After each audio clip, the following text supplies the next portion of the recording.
Okay, let's dive into a new way of thinking about professional software. For many startups and creators, this is a constant barrier to innovation. It's called the SaaS Tax, a constant and frustrating drain on your budget. But what if there was a completely different philosophy, one built on access for all? The TRIVE Suite replaces recurring fees with a simple watch-to-unlock model. Now, what's really interesting is how this directly challenges the old way of doing things.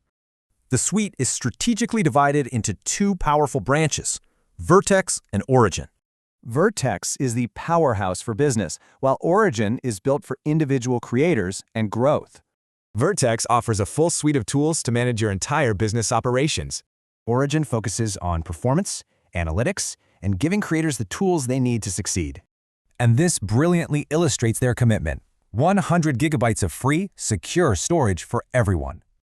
Let's move to security, which is built on a revolutionary new standard. It's called UID. It decouples your identity so you always own your data. So the crucial point is that you remain in complete control of your digital footprint. The foundation for this entire ecosystem is the Linkspreed Web4 Stack. This means it's decentralized, lets you train your own AI, and ensures data sovereignty. With over 17,000 global nodes, the network is incredibly resilient. For entrepreneurs, there's even a white label program called TRIVE. It allows you to rebrand the entire TRIVE suite and sell it as your own. So what does all this mean for you? It's a path to true digital freedom. This new model challenges everything we know, leaving us with the big question: